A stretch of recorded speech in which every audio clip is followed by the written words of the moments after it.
Salut à tous les amis, aujourd'hui nous allons nous intéresser à un personnage non connu du grand public et pourtant il a eu le droit à son run de comics au même titre que Superman et Batman. Animal Man est une création de Carmine Infantino en septembre 1965, mais son histoire sera reboot en 2011 suite à l'événement Flashpoint et c'est le scénariste Jeff Lemire qui reprendra la série en 4 tomes durant la période des New 52. Donc laissez-moi vous conter les origines de ce personnage post-Flashpoint et de son univers, c'est parti!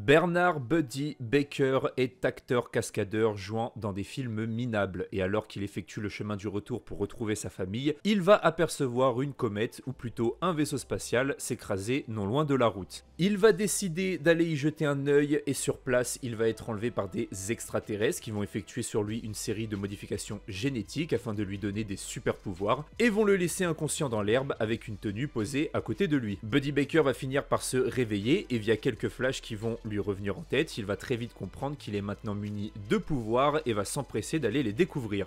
Par la suite, il va devenir un super-héros connu et aimé de la populace et par la même occasion, ce nouveau statut va lui permettre de devenir une grande star du cinéma. Mais cette origin story est vraie si et seulement si on se place du point de vue de Buddy. Mais la réalité en est tout autre et elle est, vous vous en doutez, bien plus compliquée. Revenons en arrière au Congo. Alors que des braconniers sont poursuivis par un homme se faisant appeler Animal Man, Arcane, le chef de ces braconniers, tue leur assaillant et prend la fuite. C'est alors que des entités appelées totems, des anciens avatars du sang devenus les gardiens de la toile du vivant, observent la scène et après réflexion et voyant que la nécrose devient de plus en plus puissante et cela grâce à son avatar Arcane, Ignatius propose alors aux autres totems de transmettre une part de leur pouvoir à un homme en attendant l'arrivée du véritable avatar. Car un avatar du sang ne peut être créé mais doit arriver de façon naturelle, donc par une naissance. Les totems vont mettre en place un contexte compréhensible pour Buddy et en accord avec son époque afin que son esprit puisse accepter ce qui va lui arriver, donc tout le délire avec le vaisseau, les aliens, bref tout ce qu'on a vu juste avant. Puis ils vont lui transmettre une partie limitée de leur pouvoir car il ne s'agit là que d'un avatar temporaire mais assez quand même afin qu'il puisse simplement communiquer avec la toile du vivant et emprunter les traits et les capacités des animaux.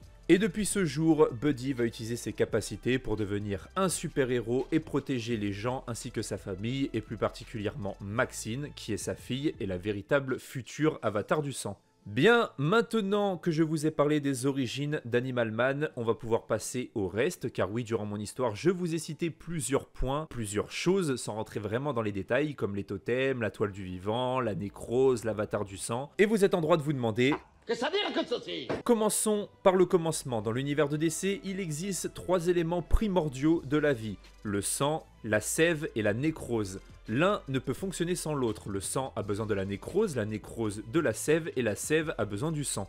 À chaque génération, un avatar de chaque élément est choisi afin de les protéger, car parfois l'un des 3 éléments devient trop fort et met l'équilibre en péril. Lorsqu'un avatar meurt, par exemple l'avatar du sang, il devient un totem et siège à la cour des totems dans le lieu du sang. Alors le lieu du sang, pour que vous puissiez bien comprendre, c'est un endroit abstrait, une espèce de force qui relie et imprègne toute la vie animale et les micro-organismes de l'univers. Ce lieu peut prendre une multitude de formes en fonction de comment l'avatar le perçoit, exemple ici avec Maxine lorsqu'elle entre dans le lieu du sang. Donc au final, les totems auront pour rôle de désigner, guider et protéger l'avatar. L'avatar du sang pourra tirer ses pouvoirs des différents animaux et pour ce faire, il devra se connecter à ce qu'on appelle la toile du vivant, qui est le terme désigné par Buddy Baker pour parler du lieu du sang. Donc il suffira à cet avatar de se connecter à un animal en parcourant la toile du vivant pour obtenir ses capacités, voire même sa morphologie. Ce qui est intéressant dans tout ça, dans l'univers d'Animal Man, je veux dire, c'est que le sang et la sève ne sont pas forcément les gentils Buddy et la nécrose n'est pas obligatoirement le méchant de l'histoire, même si son nom et son aspect nous laissent penser le contraire. Car oui, il y a déjà eu, comme l'explique Ignatius ou Swamp Thing, des périodes où le sang, mais aussi la sève, ont voulu plus de pouvoir et où les deux autres éléments ont dû s'associer pour rétablir l'équilibre. Donc, il n'y a pas de notion de bon ou mauvais entre les trois éléments, et ça, c'est intéressant. Bon, même si pour les comics, il a été logique de choisir la nécrose, car il représente la mort dans le cycle de la vie, et aussi parce qu'ils sont dégueulasses, tout simplement.